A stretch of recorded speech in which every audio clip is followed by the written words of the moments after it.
身体力量提升6再翻10倍，兽神变第1层。现在地球人本尊战力突破达到风王红王城的神秘面纱了。我购置的金甲也到了。之后30年，金甲有第2阶，终于成。实验神族，王甲赋予了金，快跟上！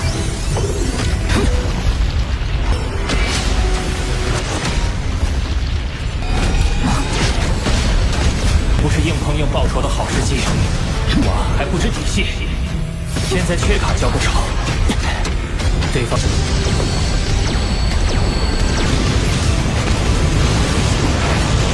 恐怕谁都占不到便宜。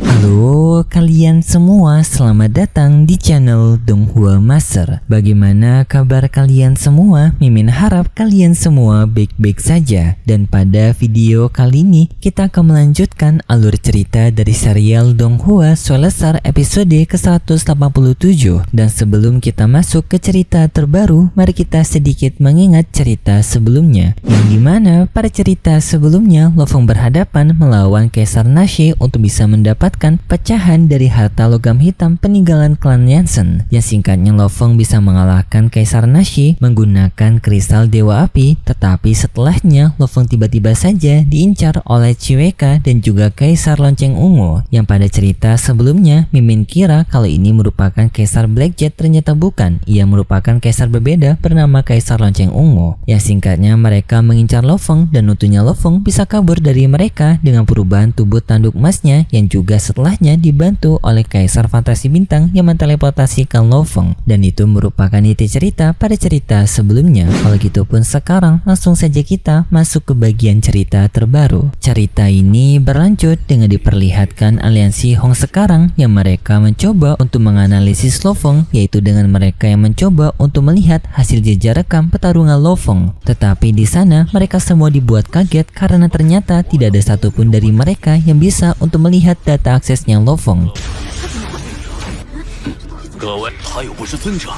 Membuat semua orang menjadi kaget dan juga kebingungan karena mereka sadar Lo Feng tidak memiliki latar belakang yang kuat untuk bisa menutup aksesnya dari mereka semua. Tetapi setelah mereka cari tahu, ternyata orang yang telah menutup aksesnya Lo Feng adalah kota kekacauan Primal yang telah sengaja untuk mencegah adanya orang lain melihat kemampuan dari muridnya. Hal ini pun seketika membuat semua orang menjadi mengerti kenapa mereka tidak bisa untuk melihat rekaman Lo Feng. Kemudian pun kita berpindah kepada Lo Feng yang kini ia telah selamat. Ia berada di dalam dunia internalnya untuk melihat cincin harta karun dari harta jarahan dari Kaisar Nashi.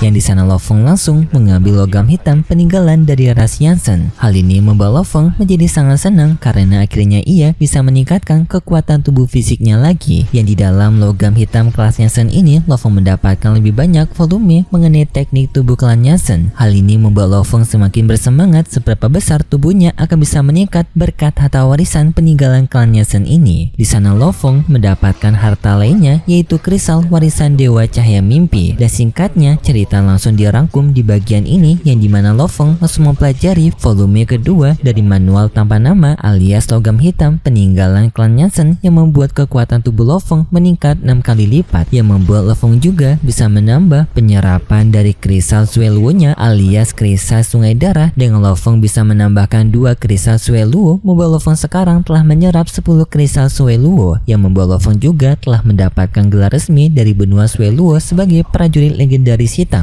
Dan juga setelahnya Lo Feng mendapatkan undangan untuk bergabung dengan aliansi Hong, yang Lo Feng menerima undangan itu. Tetapi Lo Feng disarankan untuk menggunakan identitas baru, yang Lo Feng menerima saran tersebut dan Lo Feng menggunakan identitas baru sebagai nama Yang. Dan setelahnya Lo Feng melanjutkan peningkatan kekuatannya, yang di sini Lo Feng telah mendapatkan 3 tahapan peningkatan kekuatan. Yang pertama merupakan warisan dari klan Yansen, yang kedua berasal dari kristal Sueluo, dan yang ketiga transformasi Dewa Binatang. Yang ketiga hal ini memberikan peningkatan kekuatan tubuh Lo Feng sampai 120 kali lipat, membuat Lo Feng telah memenuhi persyaratan untuk menggunakan armor peraknya, yaitu armor general. 身体力量提升6再翻10倍，兽神变第1层。现在地球人本尊战力突破达到封王红王城的神秘面纱了。 Yang langsung pun Lo Fong menggunakan armor perak itu dan juga menggunakan sayap Xiao yang membuat kekuatan Lo Fong sekarang sudah setara lebih dengan 10.000 penguasa sektor ataupun setara dengan Rana Andi Ying tingkatan Emperor. Dan setelahnya Lo Fong pun pergi ke aliansi Hong. Yang di sini Lo Fong mengetahui aliansi Hong merupakan aliansi yang sangat elit, bahkan 5 organisasi besar berada di bawah dari aliansi Hong ini. Singkat cerita, Lo Fong pun telah memasuki aliansi Hong yang di sana Lo Fong mendapatkan pengarahan dari AI yang memberitahu kepada Lo Fong aliansi Hong ini terbagi menjadi 3 wilayah, yaitu wilayah luar, wilayah dalam, dan wilayah utama. Yang untuk wilayah luar diperbolehkan masuk dengan jabatan bintang 1 sampai bintang 3. Untuk wilayah dalam diperbolehkan masuk dari bintang 4 sampai bintang 6, dan untuk wilayah dalam hanya diperbolehkan masuk bintang 7 dan juga penguasa istana. Dan karena Lo Fong yang masih bintang 1, maka Lo Fong hanya diperbolehkan masuk di wilayah luar saja. Dan juga sistem AI memperingatkan kepada Lo Fong untuk Lo Fong tidak memamerkan kekuatannya, karena di dunia virtual ini semua kekuatan akan disamaratakan untuk mencegah kebocoran informasi dari setiap anggota. Jadi Lo Fong disarankan untuk tidak memamerkan kekuatannya. Di sana Lo Fong bertemu dengan Kaisar Fantasi Bintang, dan di sini tak disangka Kaisar Fantasi Bintang merasa familiar dengan Lo Fong. Kaisar Fantasi Bintang bertanya kepada Lo Fong apakah mereka pernah saling bertemu. Hal ini pun membuat Lo Fong cukup kaget karena tak menyangka Kaisar Fantasi Bintang akan masih bisa merasakan kefamiliarnya, yaitu dirinya yang merupakan Kaisar Sayap Perak. Tetapi untuk sekarang Lo Fong tidak ingin untuk mengungkapkan identitas tanduk emas kepada siapapun yang di saat itu adanya Kaisar Yanchen. Yang Kaisar Yanchen sendiri merupakan orang yang telah mengundang Lo Fong masuk ke aliansi Hong ini. Dan di sana Kaisar Yanchen memberitahu kepada Lo Fong bahwasanya Kaisar Fantasi Bintang merupakan adiknya. Hal ini pun membuat Lo Fong cukup kaget. 她是我妹妹星幻王，组织新希纳的天才，鸿蒙城外城。 Setelahnya pun Kaisar Yanchen mengajak Lo Fong untuk ikut bersama mereka berdua untuk mengajak Lo Fong berkeliling melihat aliansi Hong ini. Lo Fong yang berada di aliansi Hong merasa cukup tenang karena selama ini ia berada di medan peperangan. Merasa di tempat yang tenang seperti ini membuat Lo Fong merasa damai. Hal itu juga dirasakan oleh Kaisar Fantasi Bintang. Yang Kaisar Fantasi Bintang sendiri ia juga lebih suka berada di tempat ini daripada di medan peperangan. Yang di sana juga Lo Fong diberikan informasi bahwasanya aliansi Hong dipenuhi oleh pejuang kuat sampai 3 juta, yang setiap pejuang itu dilambangkan melalui sebuah bintang yang berada di langit-langit dari aliansi Hong ini. Singkat cerita, mereka bertiga pergi ke tempat perdagangan, yang di sana tempat perdagangan itu dikategorikan sebagai tempat perdagangan yang paling bagus di aliansi Hong ini, karena dikabarkan pemimpin istana lah yang memiliki tempat perdagangan ini. Dan di sana mereka bertiga bertemu dengan temannya Kaisar Yanchen yang bernama Kaisar Formation Heavily, yang di sana mereka membicarakan pelelangan pada tempat perdagangan ini, yang dimana sistem pelelangan pada perdagangan ini memiliki sistem yang unik, yang dimana nantinya harga akan dipotong sampai seperempat harga, yang nantinya orang yang akan diperbolehkan untuk membeli harta itu akan dipilih secara acak. Dan hal itu sudah menjadi permainan yang ditunggu-tunggu oleh banyak orang yang mengunjungi tempat perdagangan ini. Tetapi di saat itu Lo Fong dibuat tertarik dengan sebuah armor emas, karena armor emas itu mirip dengan armornya Lo Fong. Dan di sana Lo Fong membaca informasi dari armor emas itu yang ternyata buatan dari klan Yanchen. Kaisar Yanchen memberitahu kepada Lo Fong bahwasanya armor emas ini memiliki kekuatan yang cukup menarik, yaitu dapat memperlemah serangan fisik dan juga serangan jiwa lawan sampai 90%, tetapi memiliki berbagai kelemahan seperti armor ini merupakan armor fisik yang tidak bisa berubah bentuk sesuai dengan penggunanya. Dulu adanya Kaisar Phoenix Hitam yang membeli armor ini dengan ia yang merubah tubuhnya agar bisa muat dengan armor ini, tetapi karena armor ini memiliki kelemahan lainnya, yaitu tidak memiliki pelindungan jiwa di bagian kepala, membuat Kaisar Phoenix Hitam tewas. Dan karena armor ini yang sangat spesifik dalam penggunanya yang tidak dapat dirubah, membuat armor ini menjadi tidak laku, dengan sekarang hanya dijual sampai 5 miliar saja. Lo Fong menyadari kelemahan dari armor ini yang tidak bisa diintegrasikan oleh penggunanya itu karena penggunanya tidak menguasai warisan klan Yanchen. Sedangkan Lo Fong yang menguasai warisan klan Yanchen itu, maka Lo Fong akan akan bisa menguasai armor ini, yang artinya Lo Fong bisa untuk membuka potensi penuh dari armor ini. Lo Fong pun langsung tanpa pikir panjang membeli armor tersebut dengan ia menggunakan harta jarahan dari Kaisar Nashi sebelumnya. Kaisar Yanchen dan juga Kaisar Fantasi Bintang kaget dengan Lo Fong yang mau membeli armor emas ini karena bagi mereka Lo Fong tidak cocok. Singkat cerita, Lo Fong membeli armor emas tersebut yang di sini Kaisar Yanchen dan juga Kaisar Fantasi Bintang mereka berdua menganggap Lo Fong yang sedikit gila karena menganggap armor itu akan menjadi barang rongsokan bagi Lo Fong. Singkat cerita, setelah semua transaksi tersebut, Lo Fong pada akhirnya telah memiliki armor emas itu yang menambahkan koleksi armornya Lo Fong. 我购置的金甲也到了。之后30年，金甲我第2阶终于成。实验神总。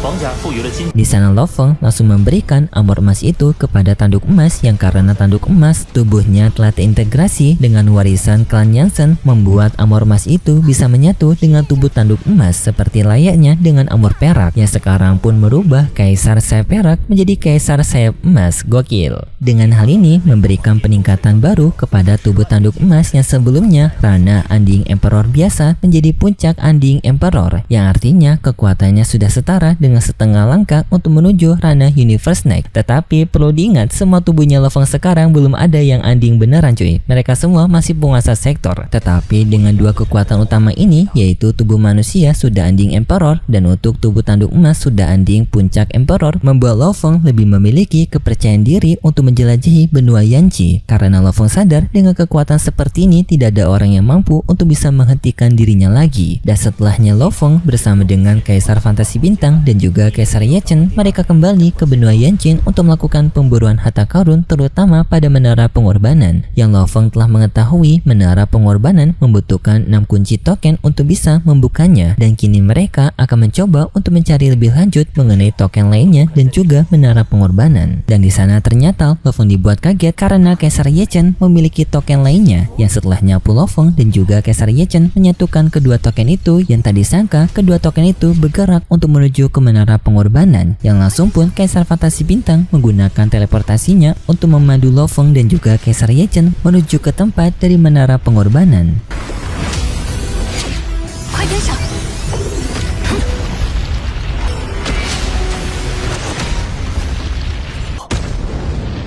Tetapi di saat itu mereka merasakan adanya pertempuran yang terjadi dari ras manusia yang diserang oleh ras otomaton. Tetapi sayangnya manusia itu ditewaskan oleh ras otomaton, dan di sana Kaisar Fantasi Bintang yang berniat untuk menyelamatkan telah terlambat. Tetapi pejuang manusia itu memberikan satu token kunci dari harta Yanqin, yang setelahnya Kaisar Fantasi Bintang kembali ke tempatnya Lo Fong yang sekarang membuat mereka telah memiliki 3 token. Dan lalu pun kita ditunjukkan orang yang telah menewaskan pejuang manusia sebelumnya yang merupakan Kaisar dari ras otomaton bernama Kaisar Changjin, yang di sana juga ia ternyata ditemani dengan Kaisar Lonceng Ungu dan juga Chiweka. Yang hal ini pun membuat Lo Fong kaget, dan setelahnya kedua belah pihak ini saling bertarung dengan Lo Fong berfokus melawan Chiweka, sedangkan Kaisar Yanchen bersama Kaisar Fantasi Bintang mereka bekerja sama melawan sisa lainnya.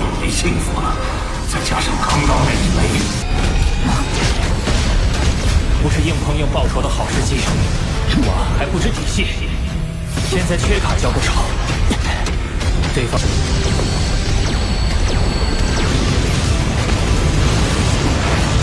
恐怕谁都占不到便宜。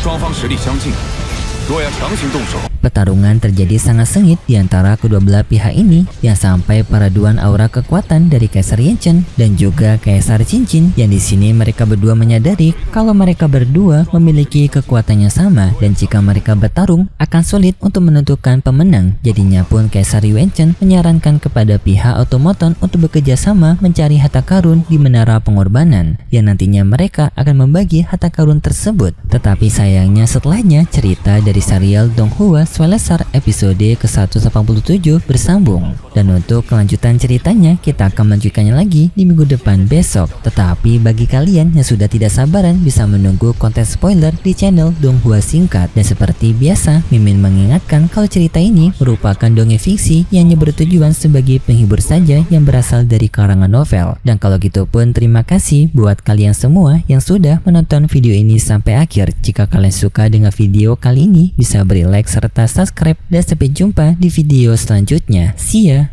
身体力量提升6，再翻10倍，兽神变第1层。面对地球人本尊战力突破，达到风王红王城的神秘面纱了。我购置的金甲也到了。之后30年，金甲练第2阶，终于成。是燕山宗。